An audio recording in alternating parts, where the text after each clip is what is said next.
ከዝማሬው የተረፈ ማንነት ካለኝ ለመናገር ሞክራለሁ ግን በጣም ስላስመለኩን እግዚአብሔር የተባረከ ይሁን በዝማሬ በግሩም አምልኮ ስለመራችሁን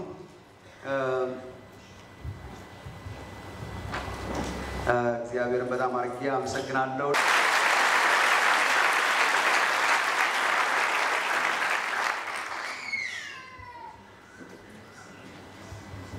ከእግዚአብሔር ቃል ትንሽ አካፍላችኋለሁ በሚኖሩ ትንሽ ጊዜያት እግዚአብሔር በልቤ እንደገና ያቀጣጥለው ያለ የመጽሐፍ ቅዱስ ታሪክ በልባችሁ በልቤ ያለ ላካፍላችሁ አስባለሁ መጽሐፍ ቅዱስ ለያዛችሁ ሰዎች ትንሽ አብረን እንድናይ የምፈልገው የመጽሐፍ ቅዱስ ታሪክ በዳንኤል ምዕራፍ 1 ላይ ያለ የመጽሐፍ ቅዱስ ታሪክ ነው ስለዚህ መጽሐፍ ቅዱስ ካላችሁ ዳንኤል ምዕራፍ 1 ላይ ካስተካከላችሁ እዚያ ላይ ዋና ሐሳቦችን ለማሳየት ሞክራለሁ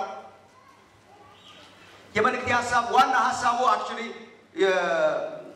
ርዕስ መያዝ ለምትወዱ ሰዎች ዋና የምናገርበት ሐሳብ ራሱ የመጽሐፍ ቅዱስ ሐሳብ ነው መጽሐፍ ቅዱስ ምን ይላል በአንደኛ ሳሙኤል ምዕራፍ 2 ላይ ያከበሩኝን አከብራለሁ እግዚአብሔር ራሱ ነው የሚናገረው ያከበሩኝን ምን አረጋለሁ አከብራለሁ የናቁኝ ደግሞ ይናቃሉ ይላል ራሱ እግዚአብሔር ነው የሚናገረው ለኤሊ ነው የተናገረው ያከበሩኝን አከብራለሁ የናቁኝ ደግሞ ይናቃሉ ይሄ እንደውም እግዚአብሔር ይሄ አይሆንልኝም ይላል ምን ማድረግ ነው ይሄ አለ ማድረግ አልችልም ያከበሩኝን ምን አረጋለሁ አከብራለሁ የመልእክቴ ዋና ሐሳብ ያከበሩትን ያከብራል በሚል ነው ያከበሩትን እግዚአብሔር ያከብራል ዳንኤል መጽሐፍ ምዕራፍ 1 የመጀመሪያዎቹን ጥቂት ቁጥሮች እንድናነብ ጠይቃችኋለሁ ዳንኤል ምዕራፍ 1 የመጀመሪያዎቹን 7 ቁጥሮች እናንብባቸው ሁሉንም ነው የምናየው ግን 7 ቁጥሮች ካነበብን ይበቃል ቆም ተብሎ ሲነበብ ደስ ይለኛል እኔ መጽሐፍ ቅዱስ ቆም ብለን እናነብና እንቀጥላለን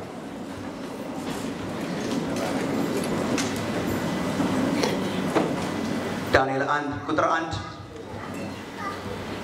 የይሁዳ ንጉስ ኢዮአቄም በነገሰ በ3ኛው ዓመት የባቢሎን ንጉስ ናቡከደነፆር ወደ ኢየሩሳሌም መጥቶ ከበባት ጌታም የይሁዳ ንጉስ ኢዮአቄምን ከእግዚአብሔር ቤት ዕቃ ከፍሎ በእጁ አሳልፎ ሰጠው እርሱም ወደ ሰናዖር ምድር ወደ አምላኩ ቤት ወሰደው ዕቃውንም ወደ አምላኩ ግምጃ ቤት አገባው ንጉሱም ነውር የሌለባቸውንና መልከ መልካሞችን በጥበብ ሁሉ የሚያስተውሉትን ዕውቀትም የሞላባቸውን ብልሃተኞችና አስተዋዮች የሆኑትን በንጉስም ቤት መቆም የሚችሉትን ብላቴኖች ከእስራኤል ልጆች ከነገስታቱና ከመሳፍንቱ ዘር ያመጣ ዘንድ የከለዳውያንንም ትምህርትና ቋንቋ ያስተምሯቸው ዘንድ ለጃንደረቦች አለቃ ለአስፋኔዝ ነገረ ንጉሱም 3 ዓመት ያሳድጓቸው ዘንድ ከዚያም በኋላ በንጉሱ ፊት ይቆሙ ዘንድ ከንጉሱ መብል ከሚመጣጣው ጠጅ በየዕለቱ ድርጓቸውን አዘዘላቸው በእነዚህ መካከል ከይሁዳ ልጆች ዳንኤልና አናንያ ሚሳኤልና አዛሪያ ነበሩ የጃንደረቦቹም አለቃ ስም አወጣላቸው ዳንኤልን ብልጣሶር አናንያን ሲድራቅ ሚሳኤልንም ሚሳቅ አዛሪያንም አብደናጎ ብሎ ጠራቸው ዳንኤልም በንጉሱ መብልና በሚጠጣው ጠጅ ዳይሬክስ በልቡ አሰበ ያለ ይቀጥላል ጌታ እንዲያስተምር እንጸልይ አጭር ጸሎት አምላካችን መጠጊያችንና ኃይላችን ነህ ባገኘን በታላቅ መከራ ረድኤታችን ነህ ይሄንን እኛ ተሰብከን ሳይሆን ሰው ነገሮን ሳይሆን በህይወታችን አይተናል ክብር ላንተ ይሁን ተለማምደናል ቸርነትህን ተለማምደናል አባትነትህን አይተናል ፍቅርህን ቀምሰናል አቤቱ ጌታ እግዚአብሔር ሆይ ከብዙ ነገሮች ሸሽገህናል ስንተኛ ስንነሳ ስንቆም ስንቀመጥ ስንወጣ ስንገባ አቤቱ ስንሰራ ቤታችን ስንገባ ያንተ ጥበቃ ስለበዛልን ነው እንጂ ጠላት ስለሌለን አይደለም በሰላም ያለነው አቤቱ ሳንናወጥ በሰላም ያለነው በእጆች መዳፍ ስለተቀረጽን ባንተ ስለተከለልን ባንተ ስለተሸሸግን ጌታ እግዚአብሔር ሆይ የማናየውን ሩቅ ያለውን ጠላት እንኳን ሳይቀር በርቀት ስለገሰጽከው ነው ጌታ እግዚአብሔር ሆይ ክብር ላንተ ይሁን አቤቱ የሰራዊት አምላክ ሆይ በዚህ ማለዳ ደግሞ በፊትህ አለን በመካከላችን ያለህ አምላክ ደግሞ በኃይል እንድትናገረን ይህንን ጊዜ ላንተ አሳልፌ እሰጣለሁ ጌታ እግዚአብሔር ሆይ በውስጣችሁ የሚኖረው ቅዱሱ ቅባት እርሱ ይመራችኋል ያስተምራችኋል ተብሎ ተጽፏል ያ የእውነት መንፈስ በመጣ ጊዜ ወደ እውነት ሁሉ ይመራችኋል ተብሎ ተጽፏል የኢየሱስ መንፈስ የትንቢት መንፈስ የሆንክ ቅዱስ መንፈስ በመካከላችን እንዲናገረን ራሴን አሳልፌ እሰጣለሁ እኔ የራሴ የሆነ ብቃቱም ዕውቀቱም የለኝም ጌታ እግዚአብሔር ሆይ ወንድሞቼን የማስተምርበት በእኔ ውስጥ አልፈ እንድትናገር ግን ራሴን እሰጣለሁ አቤቱ የምህረት አምላክ የተከፈተ ጆሮ የሚያስተውል ልቡና ለእያንዳንዳችን እንድትሰጠን ጌታ እግዚአብሔር ሆይ ከሁሉ በላይ ቃልህን በሰማን ቁጥር ጸጋ አብሮ እንዲሰጠን ለምንሃለው ከቃል ጋር ጸጋ አብሮ እንዲሰጠን ጉልበታችንን የሚያጠነክር ላንተ እንድንኖር የሚያስጨክነን ጌታ እግዚአብሔር ሆይ መንፈስ አብሮ እንዲሰጠን ለምንሃለው የልባችን ናፍቆት ኢየሱስ ልጅህ ሲከበር ማየት ብቻ ነው ጌታ አንተ የጨከንከው ለዚህ ነውና ጌታ እግዚአብሔር ሆይ በእርሱ ደስ የሚለኝ የምወደው ልጄ እርሱ ነው እርሱን ስሙት ተብሎ ተጽፏል መንፈስን በመጣ ጊዜ እኔን ያከብረኛል ተብሎ ተጽፏል ልጅህ ኢየሱስ በመካከላችን ይክበርልን በእያንዳንዳችን አይን ፊት ይክበርልን ጌታ አዚም የተገፈፈ ይሁን ከኢየሱስ ዞር ያደረገን አዚም በጌታ በኢየሱስ ስም የተገፈፈ ይሁን አቤቱ የሰራዊት አምላክ ሆይ ደብዝዞ እንኳን ቢሆን እንደገና ይሳልልን ጌታችን ሆይ ኢየሱስ ክርስቶስ እርሱም እንደተሰቀለ ሌላ ትምክህት የለንም ጌታ እግዚአብሔር ሆይ ወደ እርሱ የሚያስጠጋና የሚያቀርብ መንፈስ በመካከላችን ይምጣልን ሁሉ ላንተ ክብር ይሁን በጌታ በኢየሱስ ክርስቶስ ስም አሜን አሜን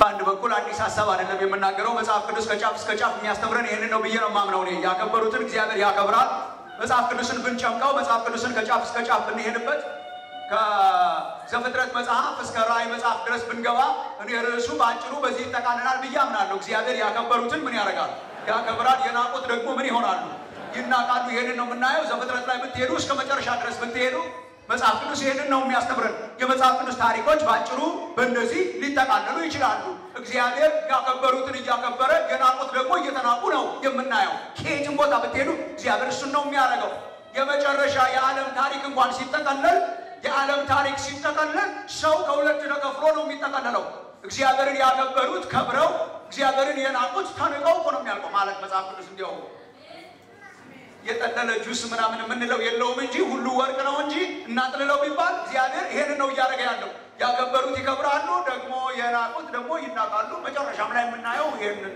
ነው የዳንኤል መጽሐፍም ይሄንን ነው የሚያስተምረን ያከበሩት ከበሩ ነው በዳንኤል መጽሐፍም እግዚአብሔር ያከበሩትን አክብረዋል የናቁት ደግሞ ይናቃሉ ነው እኔ ምንም በመጣቁት ሐሳብ ብዙ አላደክማችሁም ግን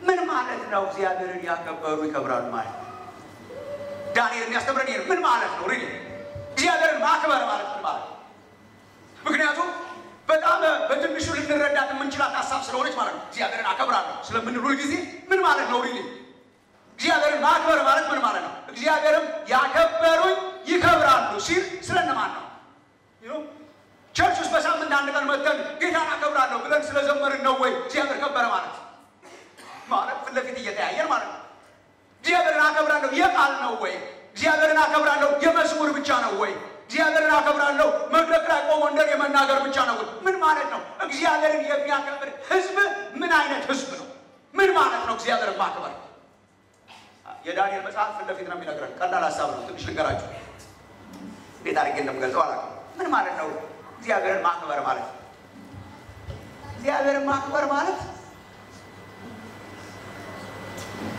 እንትን ማለት ነው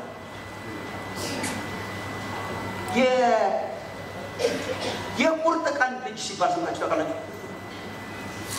እስቲ የቁርጥ ቀን ልጅ የሚባል ሰምታችሁ ታውቃላችሁ የቁርጥ ቀን ልጅ ሲባል ሰማችሁ እስቲ የአድዋ ሰሞን ስለሆነ ደግሞ ብናነሳው በጣም ከፍ አድርጉ ልጆቻችሁ ምን ማለት ነው የቁርጥ ቀን ልጅ ማለት ቁርጥ የሚበላ ምናምን ሊሆን አይችልም ምን ማለት ነው የቁርጥ ቀን ልጅ ማለት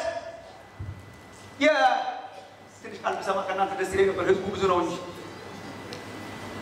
ምን ማለት ነው አንድ የሆነ ቃል ዝምታ ሆነ ጸጥታ ሰው በጠፋ ጊዜ ሰው ሆኖ የሚገኝ ሰው ሲጠፋ የጭንቅ ቀን ማለት ነው የመከራ ጊዜ በመከራ ጊዜ በጭንቅ ጊዜ ጨለምለም ባለ ጊዜ የማያዋጣ በሚመስል ጊዜ ክጅት የሚል ማለት ነው የማያዋጣ መሆኑን እያሰበ የሚያዋጣ ሲመስልማ ሁሉ ልጅ ነው የሚያዋጣ ሲመስል ድል በድል ሲመስል ሁሉ ነገር ሰላም ሲሆን ሁሉ ልጅ ነው የቁርጥ ቀን ዜጋ የቁርጥ ቀን ልጅ ማለት ዘንበል ባለ ቀን ማለት ነው ግልጽ ስላለ ይሄን አማርኛ ትርጉም ውስጥ ምንም አልገባም በእውነት ዘንበል ባለ ቀን የማያዋጣ በመሰለ ቀን ቀስቀስ ባለ ቀን ጨክኖ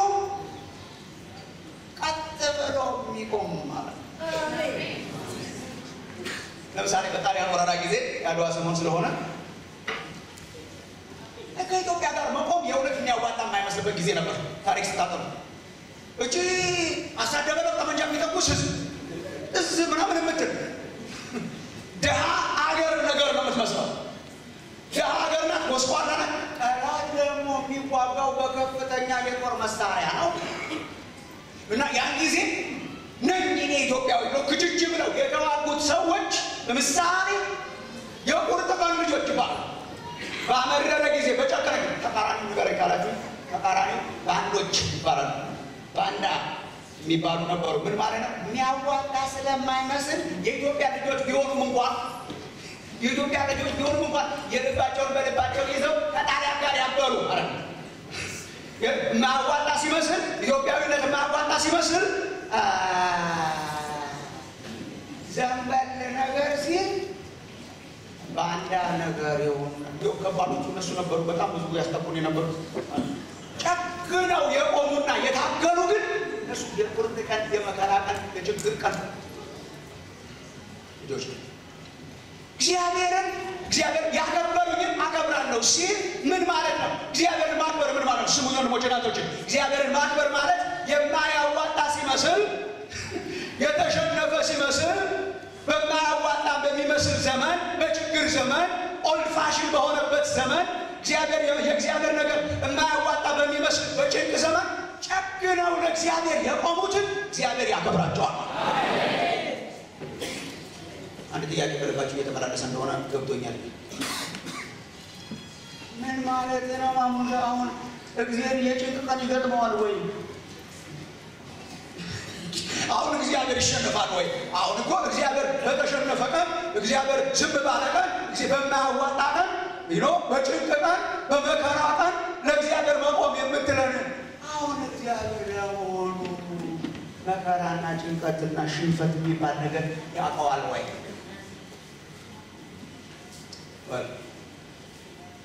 አያውቀውም። እግዚአብሔር እኮ አንዳንድ ጊዜ ሊሸነፍ ይችላል ብሏል። ማሙሻ ብላችሁ እንዳትሉ አላልኩም። አይሸነፍም። እግዚአብሔር አይረታም። እግዚአብሔር ጭንቀት አይገጥመውም። እግዚአብሔር የበላይ አምላክ እግዚአብሔር ይሸነፋል አይሸነፍም። ግን አንዳንድ ዘመን አንዳንድ ጊዜ አንዳንድ ወቅት እግዚአብሔር የተሸነፈ ነገር ይመስላል። እግዚአብሔርን መከተል እና እምነት የማያዋጣ ነገር ይመስላል። ለምሳሌ ይመስላል አይደለም ግን ይመስላል ማለት በዛ ነው። አንዳንድ ጊዜ ህይወታችን ሲያፈና ዘክ የሚለው እግዚአብሔር ሁሉ ጊዜ አሸናፊነቱን ሲያሳይ እኮ ጌታን መከተል በጣም ብዙ እምነት አይጠይቅም። ባህር ሲከፈል መሻገር እምነት ባይኖርም ፈርተህ ህይወት ይሻገራል። እግዚአብሔር በኃይል ሲሰራ በኃይል ሲገለጥ እንጀራ ሲያበላ ያ ሁሉ ሺህ ህዝብ እንጀራ ሲያበላው ንገስልን ማይል ማን አለ? ጊዜ ሁሉ ግን ልክ እንደዛ ጊዜ አለ። አንዳንድ ጊዜ እግዚአብሔር ዝም የሚልበት ጊዜ አለ። አንዳንድ ጊዜ እግዚአብሔር እንዲያውም የተሸነፈ ማያዋጣ የሚመስልበት ጊዜ አለ። ያሳያችሁ በራስ በቃሉ ዳንኤል 1 እኮ ቁጥር 1 እስከ 3 አይታችሁ አጥቶ ነበር። ራሷ ደመናማ ናት። እስቲ ተመልከቱ ቁጥር 1 እስከ 3 ዘመኑ ምን ይመስላል? የአይሁድስ ሁኔታ ምን ይመስላል? የእግዚአብሔር ህዝብ በምን ሁኔታ ነው ያለው? ማለት ዳንኤል 1 እስከ 1 ምዕራፍ 1 ከቁጥር 1 እስከ 3 ካነበባችሁ በራሷ በቂ ናት። ዘመኑን ትናገራለች። ያን ጊዜ ለእስራኤልና ለይሁዳ የመነቃቃት ጊዜ፣ የሪቫይቫል ጊዜ፣ እግዚአብሔር የሚያዋጣበት ጊዜ፣ ባህር እየከፈለ የነበረበት ጊዜ፣ የሆነ እግዚአብሔርን መከተል የሚያዋጣ የሚመስልበት ጊዜ ሳይሆን እንደው ተቃራኒ ነገር ነው። አይታችሁት እንደሆነ እኔ እንደው ከድጡ ወደ ማጡ ነበራቸው እነዚህ ቁጥሮች። ህዝቡ እየሄደ የነበረው ከድጡ ወደ ማጡ ይነግረናል ዳንኤል። ተመልከቱ። ይሄ በኃጢአታቸው ምክንያት ለምርኮ አልፈው ሲሰጡ ማለት ነው። ታሪኩ ስለምታውቁት እኔ አልዘረዝርም፣ ግን ተመልከቱ። የይሁዳ ንጉሥ ኢዮአቂም በነገሰ በ3ኛው ዓመት የባቢሎን ንጉስ ናቡከደነጾር ከአሕዛብ ወገን የሆነ ያጠጋበኛ የአሕዛብ ንጉስ መጣና እሺ ኢየሩሳሌምን የእግዚአብሔር መቀመጫ ከተማ የአሕዛብ ንጉስ መጣና ኢየሩሳሌምን ምን አረጋት ይላል ያዛት ማለት ያዛት ከበባት ናቡከደነጾር መጣና የእግዚአብሔር ከተማ የሆነችው ኢየሩሳሌም የይሁዳ ከተማ የሆነችው ኢየሩሳሌም የእግዚአብሔር ስም የሚጠራባትን ኢየሩሳሌም መጣና ሊከባት ሲሞክር እጁ ተቆረጠ ሳይሆን መጣና ያ እግዚአብሔር ምን አለ ምንም እሺ ከተማ ላይ ሊቆጥሩ ነበር ወደ ማጡ እሺ ደግሞስ ወደ ቤተ መንግስት ገባና እሺ ያን ጊዜ የነበረውን ንጉሱን ኢዮአቄምን ያዘውና ማረከው ከተማ ተከበበ ቀጥል ንጉስ ተማረከ እግዚአብሔር ምን አለ ምንም እንዲያውም ዳንኤል በጀርባ በኩል ከሳርጉ አሳልፎ ሰጠው ነገር ይላል እሺ ቀጥሉ አሁን ማጡ አልገባችሁ እንደሆነ እስካሁን ከተማ ተከበበ ንጉስ ተወሰደ ከተማም ሲደፈር በጣም ያሳስባል ቤተ መንግስትም ሲደፈር በጣም ያሳስባል ቀጥሎ የተደፈረው ላሳያችሁ ቤተ መቅደስ ተደፈረ ጠጋ አለ ወደ እግዚአብሔር ያው የባቢሎን ንጉስ ናቡከደነጾር ወደ ኢየሩሳሌም መጥቶ ከበባት ጌታ የይሁዳ ንጉስ ኢዮአቄምን አሳልፎ ሰጠው ከዚያ ወደ እግዚአብሔር ቤት ሄደና ወደ ማን ቤት በሏታ በደም ወደ እግዚአብሔር ቤት ሄደና የእግዚአብሔር ቤት ከፈተና እቃዎቹን መገልገያ እቃዎቹን ወሰደና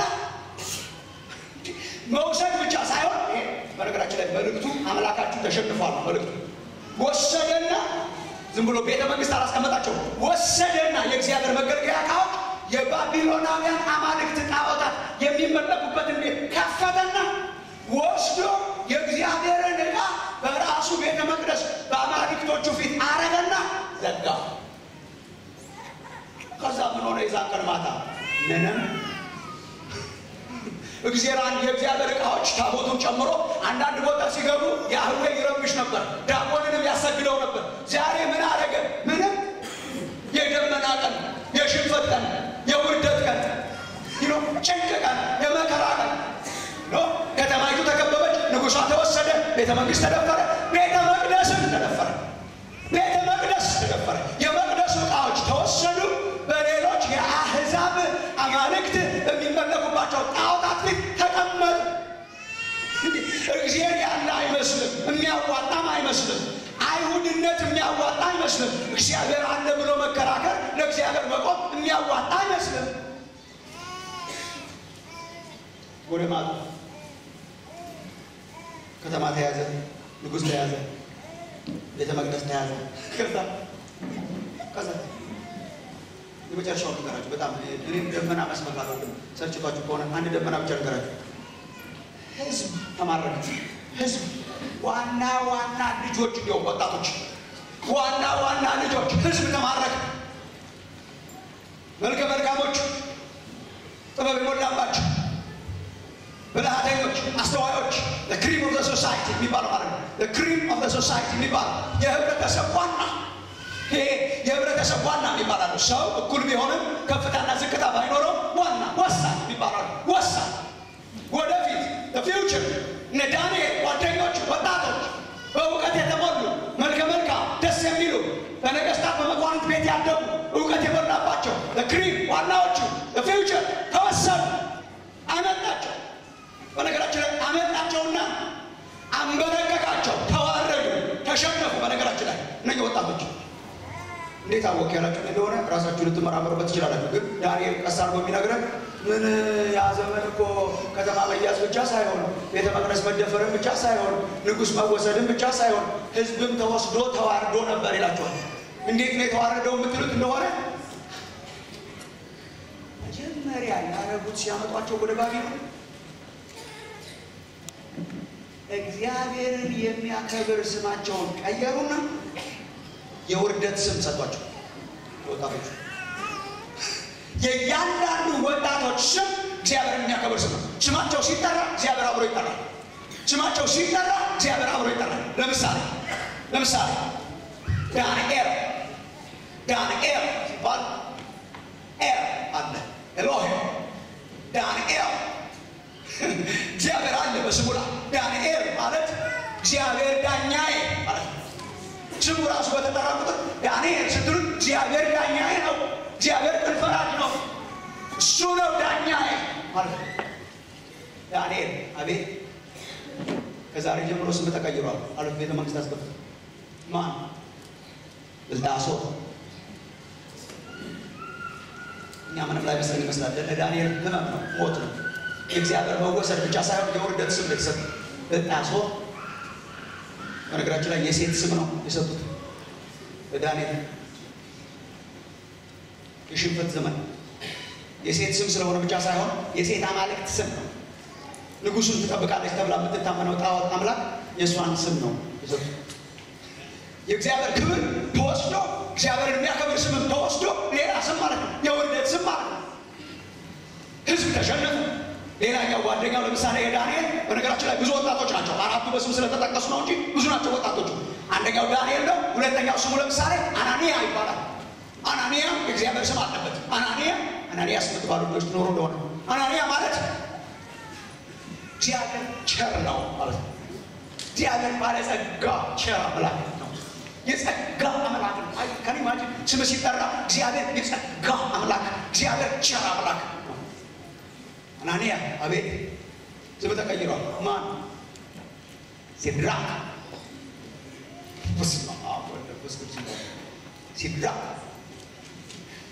ሲድራቅ ማለት በእነሱ አባባል ሲድራቅ በተባለ ቁጥር እግዚአብሔር ቸሩ የሚለው ቀርቶ እኔ እኮ አማልክትን በጣም እፈራለሁ ማለት ነው። አማልክቶቻችሁን ፈሪ ነኝ። እግዚአብሔር ምን አለ? ምንም። ስማቸው እየተቀየረ በአዲስ ስም ሲጠሩ፣ በውርደት ስም ሲጠሩ ሚሳኤል ሌላኛው ወጣ።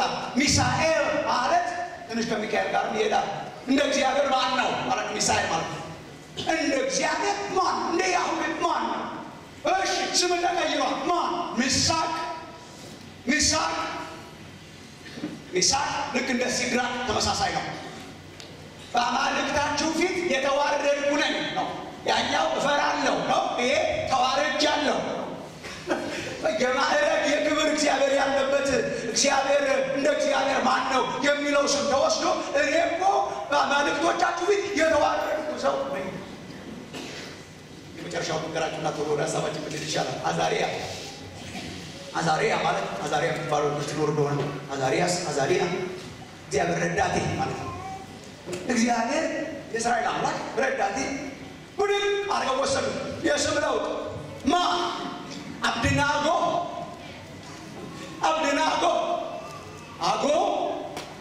በኢሳይያስ 46 አካባቢ የተጠቀሰው የጣዖት ስም ነው። አጎ ናባው የተባለው እዚህ ላይ እንደሆነ ናባው አጎ የታወቀ የባቢሎናውያን አምላክ ነው። አብደናጎ ማለት እኔ የአጎ እናንተ አምላክ የአጎ ባሪያ ነኝ፣ የአጎ አገልጋይ ነኝ። እምነት የሚያዋጣ አይመስልም። እግዚአብሔር የተሸነፈ ይመስላል። በእግዚአብሔር ማመንም የሚያዋጣ አይመስልም። የድሮ አይነት ዘመን አይመስልም። በእነ ሰለሞን ዘመን የነበረው ዘመን አይመስልም። ከተማይቱ በእግዚአብሔር ክብር የተሞላችበት ዘመን አይመስልም። መቅደሱም የእግዚአብሔር እጅ የሚገለጥበት ዘመን አይመስልም። እግዚአብሔር ተገልጦ ማገልገል እስከሚያቀት ድረስ የእግዚአብሔር ክብር የመጣበት ዘመን አይመስልም። ባህር የከፈለው እግዚአብሔር በአካባቢው ያለ አይመስልም። የአሕዛብ ጣዖታትን ያሰገደው እግዚአብሔር እዚህ አካባቢ ያለ አይመስልም። ከተማይቱ ተከባለች። ቤተ መንግስቱ ተደፍሯል። ቤተ መቅደሱ ተደፍሯል። እግዚአብሔር ተደፍሯል። ህዝቦቹ ተደፍረዋል። ስማቸው ተቀይሯል። የውርደት ስም ተሰጥቷቸዋል። እግዚአብሔር ያለ አይመስልም። የሪቫይቫልና የመነቃቃት ጊዜ አይመስልም። የሚያዋጣም አይመስልም። ወንድሜ እግዚአብሔር ይሄው ሰራ ይሄው አለ ሲባል እኮ ኢየሱስ ጌታ ነው ብሎ መቆም ክብርም ነገር ነው። ትምህርት ቤት ውስጥ ትሄድና ኮሌጅ ውስጥ እግዚአብሔርን ማክበር ማለት እግዚአብሔር ጌታን አመልካለሁ ክርስቲያን ነኝ ስትል የምትከበርበት ዘመን እኮ አለ። ክርስቲያን ነህ የምትባልበት ዘመን ተገልብጦ ክርስቲያን መሆን የውርደት ነገር ሲመስል ሰዎች ሲገላምጡ ስም ሲለውጡ ተቃውሞ ሲበዛ ጭንቅ ሲመጣ በማይመስል ዘመን በእግዚአብሔር ማመን እንደ ኦልድ ፋሽን በተጣለበት ዘመን እግዚአብሔርን ማክበር ማለት ምን ማለት ነው? እግዚአብሔርን ማክበር ማለት የሚያዋጣ ሲመስል ብቻ ሳይሆን እግዚአብሔርን ማክበር ማለት for some reason በራሱ ምክንያት ዝም ማለት በመረጠበት ጊዜና የተሸነፈ በሚመስልበት በዚያ ጊዜ እንኳን ሳይቀር ለእግዚአብሔር መቆም ማለት ነው። ዳንኤልና ጓደኞቹ ተማረኩ። ዳንኤልና ጓደኞቹ በከባድ ዘመን ኖሩ። ዳንኤልና ጓደኞቹ በምርኮ ዘመን ኖሩ፣ ተማረኩ። ስማቸውን ልትቀይረው ትችላለህ፣ እነሱን ልትማርካቸው ትችላለህ። እግዚአብሔርን ከውስጣቸው መማረክ ግን አይቻልም።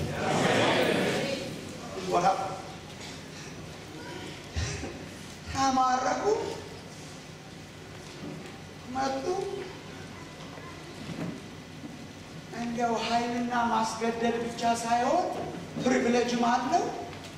በነገራችን ላይ ጠላት የሚዋጋን በመከልከል ብቻ ሳይሆን በመስጠትም ጭምር ነው። ባቢሎን አከበረቻቸው። ባቢሎን ላክብር እያለ መጣ። ቤተ መንግስት ውስጥ ነው የምትኖሩት ተባሉ።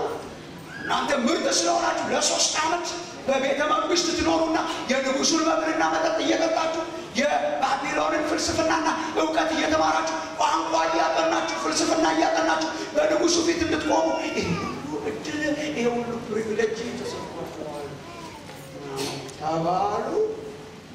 ማለት እግዚአብሔርን ለመርሳት በጣም ቅርብ ናቸው ልጆች። አንደኛ ባዕድ ሀገር ነው ያሉት፣ ሁለተኛ ቤተ መቅደሱ ተደፍሯል፣ ሶስተኛ የሚጨቀጭቀው ካህናት በአካባቢው የለም፣ ፓስተሮቹም የሉም። ፕሪቪሌጅም ተሰጥቷቸዋል፣ እድል በድል ሆነዋል፣ ተማሩ ተብለዋል፣ ብሉ ጠጡ ደስ ይበላችሁ ተብለዋል። ማለት እንደው ዲቪ ነው የደረሳቸው ብለን የምናስብ እኮ ያለ ዲቪ ነው። እንደ አሜሪካ ዲቪ አይደለም። የአሜሪካ ዲቪ ሲደርስ አሁን ያስደግሳል። በርግጥ ብዙዎቻችን ተደገስ ነው፣ ግን ይሄኛው እኮ በጣም ያስደግሳል። የነ ዳንኤል የአሜሪካው ዲቪ ናና ወደ ሀገራችን ሰርተህ ብላ ወደ ሀገሬ ናና የሚሰጣችሁ ራሱ የሥራ ፈቃድ የሚባሉ መጀመሪያ ሰርተህ ጥረህ ግረህ ብላ እሱ ነው የሚያስፈለጥዘን። የነ ዳንኤል ዲቪ በአሜሪካ ብናስበው ኑና ጥረህ ግረህ ሳይሆን አፓርታማ ተከራይተህ ሳይሆን የምትኖሩትም ዋይት ሀውስ ነው፣ ቤተ መንግስት ነው። የምትበሉትም ከፕሬዝደንቱ ጋር ነው። እንደ ተራ ህዝብ እኮ ማለት ይሄ የእኛ ካስደገሰ ይሄኛውማ ያስፈለጥዛል። የሚገርም አይነት ፕሮብሌም ይሰጣል። በንጉሱ መብልና መጠጥ እንዲበሉ እንዲጠጡ፣ በንጉሱ ስር ሆነው እንዲያድሩ፣ ቤተ መንግስት እንዲያድሩ፣ ቤተ መንግስት እንዲኖሩ። ታዲያ ምንድን ነው የሚያስተምረን የዳንኤል መጽሐፍ? ስሙኝ ወንድሞች ናቶች፣ ዳንኤል ምዕራፍ 1 ብቻ ሳይሆን እስከ መጨረሻ የሚያስተምረን አንዳንድ ታማኝ ሰዎች እግዚአብሔር ከእነርሱ መካከል ያርገን። አንዳንድ ታማኝ ሰዎችና ታማኝ ወጣቶች እሺ እንደዚህ ባለ የጭንቅ ዘመን ለእግዚአብሔር ቆሙ፣ እግዚአብሔርን አልረሱም። በጭንቅ ጊዜም ዘንበል ባለ ጊዜ ለእግዚአብሔር ቆሙ፣ እግዚአብሔርም አከበራቸው። እንዴት አድርጌ ልዘርዝርላችሁ? ራሳችሁ እዩዋቸው። ግን አንዳንዶቹ ላንብብላችሁ። እነኝህን ስናነብ እኮ በጣም ደስ ይላል። ምን አረጉ? አከበሩት፣ እግዚአብሔርም አከበራቸው።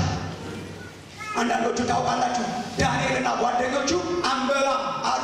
ለንጉሱ መብል እና መጠጥ የሚቀርበውን አንበላም አንጠጣም፣ እንደኛ ስርዓት እንደ እግዚአብሔር ቃል የተሰራ ስላልሆነ ለጣዖትም የተሰዋ ስለሆነ አንበላም፣ እግዚአብሔር ይሻለናል፣ አንበላም ብለው ቆሙ። እግዚአብሔር ምን አረገ? ሲቆሙለት፣ በጭንቅ ጊዜ ሲቆሙለት እግዚአብሔር ምን አረገ? አከበራቸው።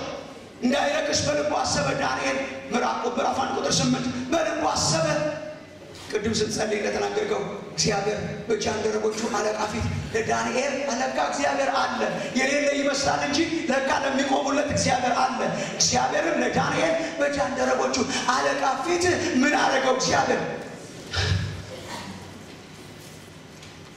ሞገስንና ምህረትን ሰጠው። እግዚአብሔር ቆመ። ዳንኤል ለእግዚአብሔር ለመቆም ሲሞክር ምን አደረገው? እግዚአብሔር ሞገስን እና ምህረትን ለካ ለእግዚአብሔር ዳንኤል አከበረው። እግዚአብሔርስ ምን አደረገ? በባለስልጣኑ ፊት ሞገስን እና ምህረትን ምን አደረገው? ሞገስና ምህረት ለመተርጎም በጣም አስቸጋሪ ናቸው። ላልቀመሰው ሰው በተለይ ለማስረዳት ተቸግረናቸው። ሞገስ ምንድን ነው? ልክ ይጣፍጣል የሚለውን ቃል መጣፈጥ ለማያውቅ ሰው ለማስረዳት ችግር እንደሆነ ማለት ነው። አሁን መጣፈጥ የሚል ቃል ለማያውቅ ሰው ገጠማችሁ ነው። ምንድን ነው መጣፈጥ? መጣፈጥ ማለት ብለህ ብትጀምር እኮ ምንም ቃል አይበቃም። ምን መሰለህ መጣፈጥ ማለት? እሺ መጣፈጥ ማለት አንድ ነገር ስትበላ እሺ ምንም አያውቅም ሰው እሺ አንድ ነገር ስትበላ የሆነ አሪፍ ነገር ሲሰማ ምንድን ነው አሪፍ ነገር? ምን መሰለህ አሪፍ ነገር? በቃ ነገሩ ሲገባ ምላስ አካባቢ ለቃል ያስቸግራል። በተግባር ይሻላል። አንድ ያፈን ክፈት ማለት ይሻላል። ምን እንደሆነ ላስረዳ። መጣፈጥ አንድ ያፈን ክፈት ስኳርና ማር ካለ አንዳንድ ጊዜ ሞገስና ምህረት በጣም ጭንቅ ናቸው። ሞገስ ማለት ምን ማለት ነው? ሞገስ ከእግዚአብሔር የምትሰጥ የእግዚአብሔር ፓኬጅ የሆነች የምትጣፍጥ የምታስከብር የሆነች ነገር። ሞገስ ማለት ምን ማለት ነው? በሰው በእግዚአብሔር ፊት መከበርን፣ መሰማትን፣ መደመጥን የምትሰጥ በውስጥ እግዚአብሔር የሚከታት በምንም ነገር የማትገኝ በፎት የማትገኝ እጅ በማውጣት የማትገኝ ሰው የማይሰጥህ እግዚአብሔር ብቻ የሚሰጥህ ወንበር ላይ ስለተቀመጥክ ሳይሆን ባትቀመጥም እንኳን ማዕረግ የምትሆን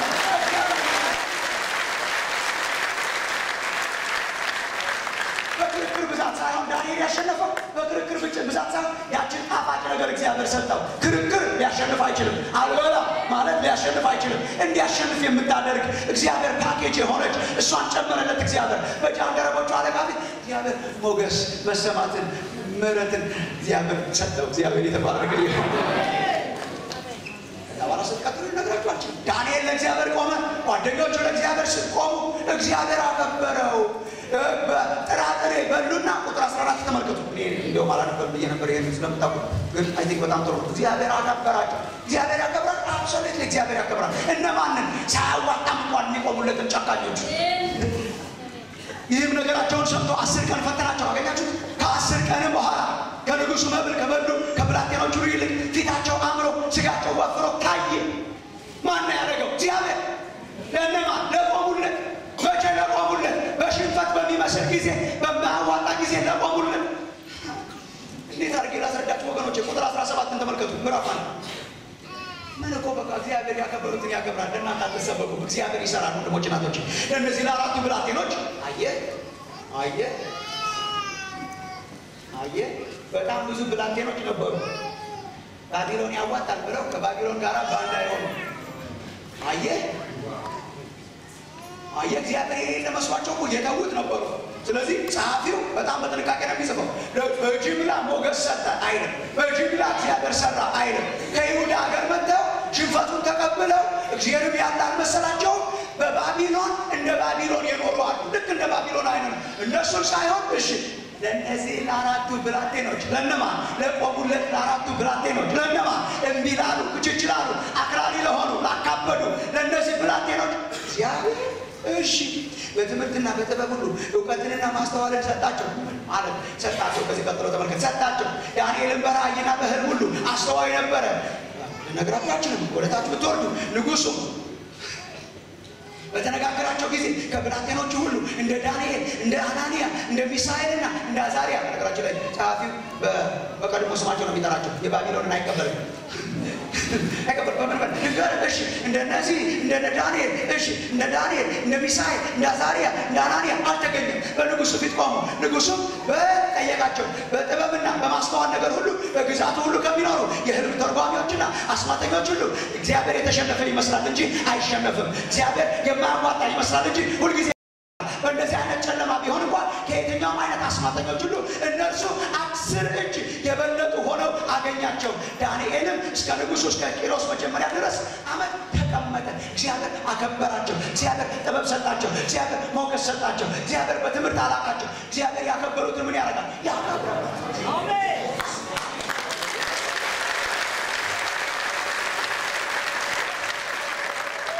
የምስራችን ይሄ እግዚአብሔር ያከብራል። አሜን። እግዚአብሔር ይሰራል። ዳንኤልና ጓደኞቹን አከበራቸው። እግዚአብሔር ያከብራል በጣም እንዴ! ምዕራፍ 2 ላይ ስትሄዱ አከበራቸው ይቀጥላል። እስከ መጨረሻ ስትሄዱ አከበራቸው ይቀጥላል። እነ ዳንኤልና ምዕራፍ 1 ናት እንጂ ዋናዋ መሰረቷ እዚህ ብዙ ክርስቲያኖች ምዕራፍ 1 ዘለው ነው እንጂ የሚያነቡት ከዚህ በኋላ እግዚአብሔር አከበራቸው። ዳንኤልን ህልም ፈቺ ብቻ ሳይሆን ማለት ንጉሱ ጥጋበኛ ንጉስ ነበር። ያየሁትን ህልምና የሚፈታልኝ ይፈልጋሉ አለ። አንድ ህልም አይቻለሁ። እሺ ተረቱን ነግሮ ተረቴን መልሱ ሳይሆን ተረቴን ወቁ ደግሞ መልሱ። ህልም አይቻለሁ የሚፈታልኝ ሳይሆን ያየሁትን ህልም የሚነግረኝ ፍቺውንም የሚያውቀው ተሞከረ። አስማተኛው ተሞከረ። ጠንቋዮቹ ተሞከሩ። ባቢሎናውያን ተሞከሩ። ጨረሳቸው። እንደው ዳንኤል መጣ። ሚስጥርን የሚገልጥ አምላክ በሰማይ አለ።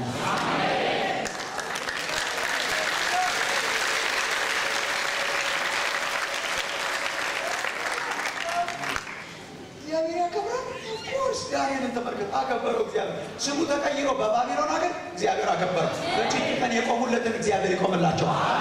ካዋጣ በሚመስጣት አልበላ ማለት እንደ ባቢሎን አልኖርም ያለው እግዚአብሔር አከበረው።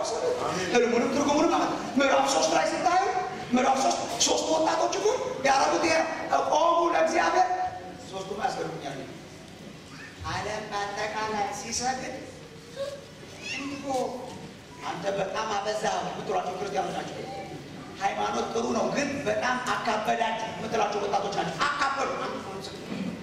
እሺ ኢየሱስ ጌታ ነው ያላችሁ ለምን አንሰግድ? እሺ እምነት በውስጥ ነው ዝም አንሰግድ። ግትር ናቸው። የቆጠቀን ልጅ ናቸው። ባንዳ ነገር አደረጉ። ግትክን ሶስት ብቻ ናቸው እኮ ሊጨርሳቸው። አሜን አሜን። አከበራቸው። አራተኛ ሆነው በእሳቱ መካከል ተገልጠው እግዚአብሔር አምላክ አከበራቸው።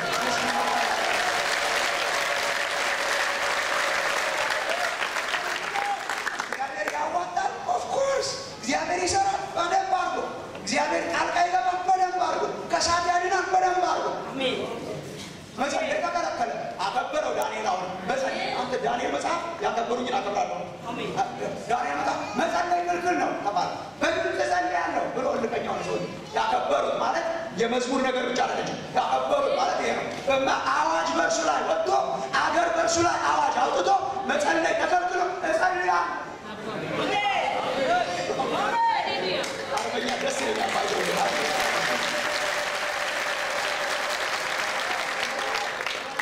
ስጋ እንኳን አርበኛ ደስ ይለኛል። ጊዮርጊስ አካባቢ ወጥተው ያንን ልብስ ለብሰው ሲፎክሩ ያሉ አርበኞች የእውነት በጣም ደስ ይለኛል። የመንፈስማ በጣም ደስ ይላል። መጸለይ ተከልክሏል። እጸልያለሁ።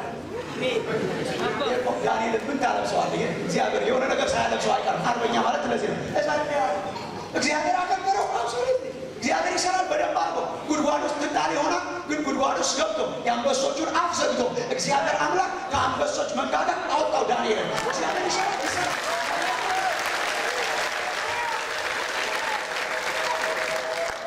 ወገኖች ለእኛማ በጣም ይሰራል እንጂ ለእኛማ በጣም ያከብረናል። በጣም እንዴ አንዳንድ ጊዜ እንደ ጴጥሮስ አስበን እንደሆነ በጣም ፈራለሁ። ማቴዎስ 19 ላይ ስትሄዱ የግድ መሄድ የለባቸው ምን እነግራችኋለሁ። ማቴዎስ 19 ላይ 19 ላይ ጌታችን እያስተማረ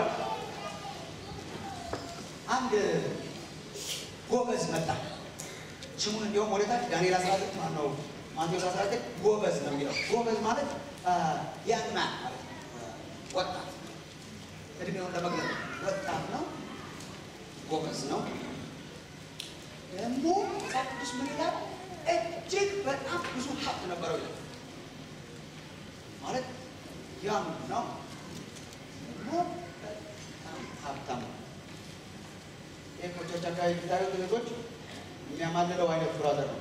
እድሜም አለው ሀብትም አለው ማለት ጌት ለማድረግ የምትሻሙለት ለማጨት የምትሻሙለት እድሜም አለው ያም ነው ሀብታም በጣም ደግሞ በጣም ዱርዬ ነገር አልነበረም። ህግ ለመጠበቅ የሚታገል የሞራል ሰው ነው። አንተ የሰው ልጅ ማለት እንደው ወንድሞች ባይኖሩ በደንብ ጠይቃችሁ ነበር። ይሄ እኮ በጣም ሙሉ ሰው ትልቅ አይነት ሰው ጋሽ ሙሉ ሰው ምናምን የሚባል ሰው እድሜ አለው ገና ወጣት ነው። ሀብትም አለው ሞራልም አለው። መጣና ኮራ ብሎ ኢየሱስ ጋር መምህር ሆይ አለ። አቤት የዘላለም ሕይወት ማግኘት እፈልጋለሁ እኔ አለ። በቃ አለች እዛ ውጭ ብልጭ የምትገና ጎደሎ ነገር አለች። የዘላለም ሕይወት ጥሪ ጌታ ሆይ የዘላለም ሕይወት ማግኘት እፈልጋለሁ እና ምን ላደርግ አለ። ሕጎችን ጠቅላላ ፈጽም አለው። ሕጎችን ፈጽም ትጸድቃለህ አለው ኢየሱስ። ሕጎችን ፈጽም ትጸድቃለህ አለው። በነገራችን ላይ ሕግ መፈጸም የቻለ ሰው ይጸድቃል። ስለማንችል ነው እንጂ መድኃኒዓለም የወረደው ስላልቻለ ነው። እሺ እችላለሁ ብላችሁ አትግደርደሩ። አይቶን እንኳን 10ቱን ትእዛዛት የ10ቱን ትእዛዝ አንዷን ትእዛዝ የአንዷን ትእዛዝ አንድ አስረኛ እንኳን መኖር አልቻለም። ትጂ በቃ ስራና ጽደቃ ነው። በስራው የሚተማመን ሰው ስለሆነ ከዛ የትኞቹን አለ ዘረዘረለት ኢየሱስ። አታመንዝር አለና ኮራ ብሎ ሌላ የለም እነኝንማ ከልጅነት የጀመሩ በጣም እኖራቸዋለሁ እና ሌላ ካለ ነው እንጂ እነኝንማ እኖራለሁ። እኔ አሁን ከዚህ ቀጥሎ በኢየሱስ አስተሳሰብ ላውራችሁ እያልተጻፉ እንዴ ምናምን ያለ ይመስለኛል። ኢየሱስ ትኖራለህ ጠቅላላ ቁጭ ማለት አሁን እነኝንማ ጠቅላላ ፈጽሜያለሁ ኦኬ ብሎ እኔ ኢየሱስ ፈተና የፈተነው ነው ይመስል ኦኬ እንፈትንህ አሁን አለና ኃይለኛ ፈተና ፈተነው። ህግ መጠበቁን አለመጠበቁ ለምሳሌ ከህግ ጋር መጀመሪያው ትእዛዝ ማለት መጀመሪያ ከትእዛዛቱ ቶሎ ልለካችሁ ምንድን ናት? ከትእዛዛቱ ሁሉ ዋነኛዋ ትእዛዝ አንደኛ ባልንጀራህን ሳይሆን ጌታ አምላክህን አይደል? ጌታ አምላክህን ውደደው፣ ደግሞስ ባልንጀራህን ደግሞ ውደድ ምናምን የሚል ፓኬጅ ነው። ጌታ ምን አለው? ኦኬ ህግ መጠበቅ ማለት ምን ማለት እንደሆነ ላሳይህ አለ። እሺ ያለህን ሁሉ ሽጠውና እሺ ለድሆች ስጥና እሺ ከዛ አንተ ተከተለኝ። መጠበቅ ማለት ይሄ ነው። ጌታ አምላክህን ውደደው ማለት ሀብትህን ነው በጣም የምትወደው ወይስ ጌታ አምላክህን ነው? እስቲ እናወዳድራለን። ጌታ አምላክህን በፍጹም ኃይልህ፣ በሁሉ ኃይልህ፣ በሁሉ አቅምህ፣ በሁሉ ገንዘብህ፣ በሁሉ ነገር ስለሚል እስቲ ሞክረህ አለ። እሺ ሞክረኝ ሀብትህን በሙሉ ሽጠውና እሺ ለድሃ ስጠውና እሺ ተከተለኝ። ይሄ ነው ህግ መጠበቅ ማለት። ጎበዙም ይላል ጎበዙም እጅግ ብዙ ሀብት ስለነበረው ይላል እያዘነ ሄደ ይላል። እግዚአብሔር ይጠብቃችሁ እያዘኑ ከመሄድ። ህግ መጠበቅ ማለት ይሄ ሁሉ መቀስቀስ ነው እንዴ ለእግዚአብሔር? ኦ ማይ ጉድ እያዘነ ሐዘኑን ዋጥ ሳያረጋት አይቀርም። ሐዘኑን ዋጥ አርጓት እያዘነ ሄደ። ሲሄድ ሐዘኑን የሚያውቀው እግዚአብሔር ነው። ደቀ መዛሙርቱ 12 እዛ አካባቢ ነበሩ። ስለነሱ ላውራችሁ 12 እዛ ነበሩና ሰውየው ብሎ ቀጥ ብሎ ሲሄድ አዩት። ብዙ ሀብት ስለነበረው ሀብቴን እንኳን የራሴ ናት ብሎ ሲሄድ አዩት። ከዛ አራዳ የሚመስለው እሱ በጣም አራዳ ነው። ሀብትህን ታስባል አልጥልም ሀብቴ ብሎ ሀብቴ ይሻለኛል ተቀጥሎ እነሱ አይቲ የተጃጃሉ ሳይመስላቸው አይቀርም። እንደሱ ሰውዬ ሀብታም ባይሆኑ የራሳቸው ነገሮች ነበራቸው፣ መረብ ምናምን ነበራቸው። ጣላውና ተከተለ ሲሉ ጣል አድርገው ነው የተከተሉት። ይሄ ሰውዬ ጣለው ሲባል አልጥልም ብሎ ሄደ ብሎ ሄደ። እጁን ኪሱ ከቶ ምናምን ሰላማዊ ነገር ነው ስታየው አሪፍ ይመስላል። ከዛ ጴጥሮስ እኔ ደቀ መዛሙርቱ ሁሉ የተሰማቸው ነው የሚመስለኝ። ጴጥሮስ ኢየሱስን ምን አለው? እኔ ጴጥሮስን የምወደው ጥያቄዎችን በሙሉ ስለጠየቀልኝ ነው። ምን አለው? ጌታ ሆይ አለ። እኔ ኢየሱስ እዚህ አካባቢ ቢሆን እኔ ሁሉን አዋቂ አይደለሁም፣ ግን ዝም ብዬ ድራማታይዝ ማድረግ እወዳለሁ። ኢየሱስ እዚህ አካባቢ ፊት ለፊቱ ቢሆን ሰውየው ወደዛ ቢሆን እየሄደ ያለው ጴጥሮስ ኢየሱስን ሲጠይቀው እንደዚህ የጠየቀው አይመስለኝም። እንደዚህ ሆኖ ነው እየጠየቀ ሰውየውን እያየ ነው የጠየቀው። ጌታ ኢየሱስ እዚህ ጋር ጌታ እኛ ግን ሁሉን ትተን ተከተልን። ምን እናገኝ ይሆን?